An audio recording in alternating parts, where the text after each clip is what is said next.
Friends, நான் இன்னைக்கு try பண்ணியிருக்க சாரீ பிடிச்சிருக்கான்னு பாருங்கள். சாரீ பொறுத்த வரைக்கும் சில்க் டிஃப்னிங்கிற நேமில் நம்மளோட நமக்கு கொடுத்துட்ருக்க சப்ளைஸ் வந்து அவங்களோட ஓன் ப்ரொடக்ஷன். இது சாஃப்ட் சில்க் சாரியோட காம்பினேஷன், செமி டெசர் ஃபேப்ரிக்லிங்க. ஸோ எட்ஜஸ் எல்லாம் உங்களுக்கு வந்து இந்த மாதிரி ஓவர்லாக்கிங் சிஸ்டம் கொடுத்துருவாங்க. ஸோ இந்த எட்ஜஸில் நூல் வருமா அந்த பயம்லாம் வேண்டாம். எல்லா சாரீஸுமே இந்த மாதிரி ஸ்ட்ரைப்ஸ்டு பேட்டர்னில் கான்ட்ராஸ்ட் பல்லு அண்ட் ப்ளவுஸில் வரும். 790 அப்படிங்கிற ஒரு சூப்பர் பட்ஜெட்டில் எடுத்துகிட்டு வந்திருக்கோம். நார்மல் வாஷ் பண்ணிக்கலாம். லாங் லைஃப் உங்களுக்கு கேரண்டீடாக இருக்கும். சின்ன ஃபங்க்ஷன் போயிட்டு வந்து வாஷ் பண்ணி எடுத்து வைக்கிற மாதிரி எனக்கு வேணும் மேம், ஒவ்வொரு டைமுமே அயன் மெயின்டெனன்ஸ் தேவையில்லாமல் இருக்கணும் அப்படின்னு எக்ஸ்பெக்ட் பண்ணிங்கன்னா உங்களுக்கு சூட்டபுளாக இருக்கும்.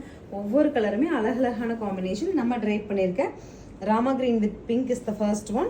இன்னும் கலர்ஸ் இருக்குது, நான் அப்டேட் பண்ணுறேன். பார்த்துட்டு பிடிச்ச கலர் புக் பண்ணிக்கோங்க. 2 weeks to 20 days டைம் கொடுத்தீங்கன்னா நமக்கு குரூப்பாக உங்களுக்கு ஒரு 10 sarees இந்த சிங்கிள் கலர் வேணும்னாலும் பண்ணி கொடுக்க முடியும்.